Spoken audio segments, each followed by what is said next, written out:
आज हम उड़ान प्रोजेक्ट के तहत जो कार्यपुस्तिका मिली है उसके क्लास 8th के 3rd लेसन के क्वेश्चन आंसर्स करेंगे। संश्लेषित रेशे और प्लास्टिक, इसमें संश्लेषित रेशे क्या होते हैं और प्लास्टिक के क्या यूजेज होते हैं, इनसे रिलेटेड क्वेश्चन आंसर्स होंगे। क्वेश्चन है, प्रयोग द्वारा प्राकृतिक रेशों तथा संश्लेषित रेशों में अंतर स्पष्ट कीजिए।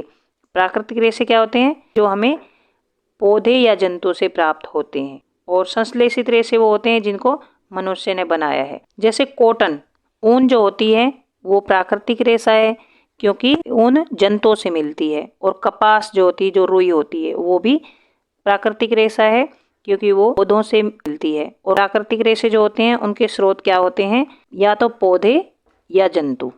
यहाँ लिखेंगे पौधे। संश्लेषित रेशे जो होते हैं वो हमें कहाँ से मिलते हैं? फैक्ट्रीज से। अब फैक्ट्रीज में कैसे बनाए जाते हैं?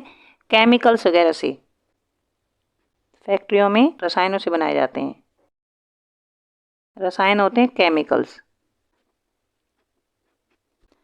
पानी सोखने की क्षमता किस में ज़्यादा होती है? जो प्राकृतिक रेशे होते हैं जैसे ऊन या फिर रुई, इनमें पानी सोखने की क्षमता ज़्यादा होती है, तो पानी सोखने की क्षमता इसमें अधिक होती है।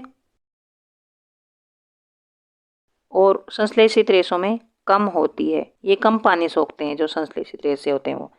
तंतु जलाने पर अभिक्रिया, जब प्राकृतिक रेशे के तंतु को जलाते हैं तो उनकी राख बन जाती है, और इनको जब जलाते हैं तो जंतुओं में से जैसे स्मेल आती है या फिर पौधों के फाइबर्स वगैरह पौधों से प्राप्त होते हैं तो इस टाइप की सी इसमें स्मेल आती है। लेकिन संश्लेषित रेशों को अगर जलाया जाता है तो ये पिघल जाते हैं और इनमें केमिकल्स जैसी स्मेल आती है, इनमें प्लास्टिक टाइप की। मजबूती प्राकृतिक रेशे में कम होती है और जो संश्लेषित रेशे होते हैं उसमें अधिक होती है। सिलवटें पड़ना, प्राकृतिक रेशे होते हैं उनसे जो कपड़े बनते हैं उन पर सिलवटें अधिक पड़ती हैं, इन पर कम पड़ती हैं। टिकाऊ, जो प्राकृतिक रेशे होते हैं उनसे जो कपड़े होते हैं वो कम टिकाऊ होते हैं, मतलब जल्दी से घिस जाते हैं क्योंकि इनमें कोई केमिकल वगैरह तो मिला ही नहीं होता। ये अधिक टिकाऊ होते हैं। जो प्राकृतिक रेशे होते हैं उनसे जो कपड़े बनते हैं उनकी कीमत ज़्यादा होती है क्योंकि प्राकृतिक रेशे थोड़े बहुत मिलते हैं, बहुत ज़्यादा मात्रा में नहीं मिलते। और जो संश्लेषित रेशे होते हैं वो केमिकल से बनाए जाते हैं, रसायन से बनाए जाते हैं, तो अधिक मात्रा में होते हैं, तो इसलिए उनकी कीमत कम होती है क्योंकि वो ईजिली मिल जाते हैं, तो इनकी कीमत कम होती है, ये सस्ते होते हैं। अब हम करते हैं कार्यपत्रक 2। कार्यपत्रक 2 है, अपने आसपास, स्कूल, घर में प्लास्टिक की बनी हुई अनेक चीज़ों को देखते हैं, तो ऐसी 10 चीज़ों की सूची बनानी है।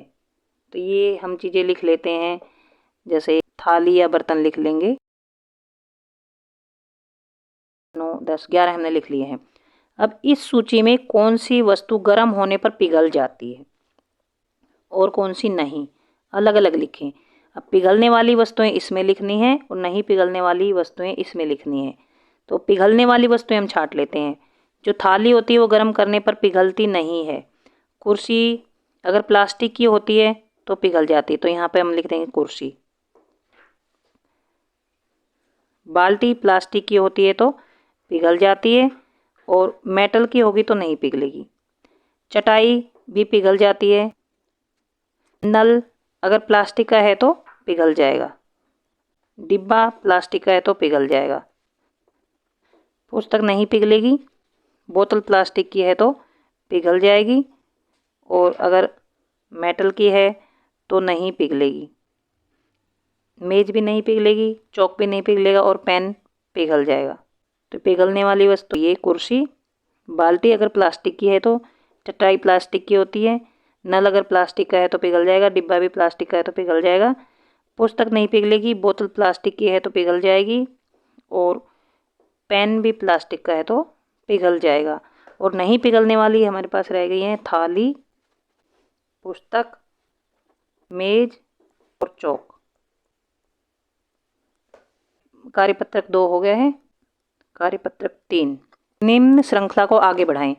ये श्रृंखला है, इसको ऐसे आगे बढ़ाना है इस टाइप से।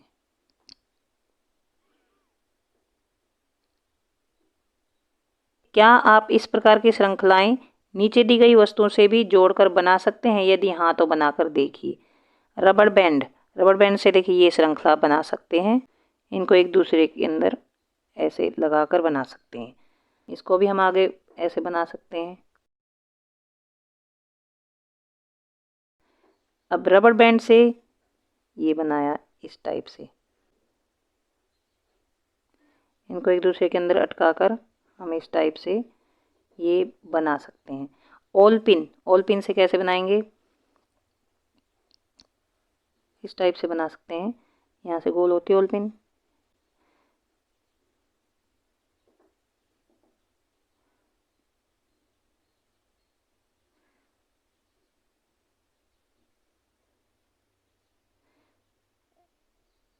ऐसे ऐसे बना सकते हैं श्रृंखला,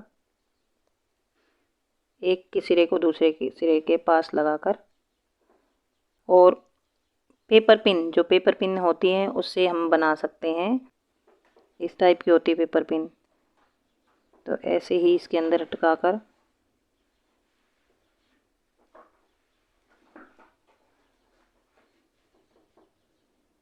एक दूसरे के अंदर अटकाकर ऐसे बना सकते हैं श्रृंखला।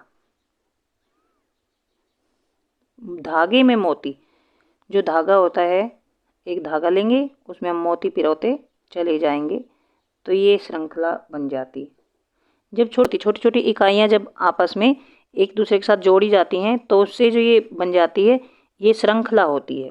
जैसे ये श्रृंखला बन गई, ये श्रृंखला बन गई, ये श्रृंखला, ये बहुत सारी श्रृंखलाएं हमने बनाई हैं। अवलोकन, इस चित्र में जो श्रृंखला आपको दिखाई दे रही है उसका चित्र बनाएं। ये श्रृंखला दिखाई दे रही है, ये इसमें ये चित्र बनाना है।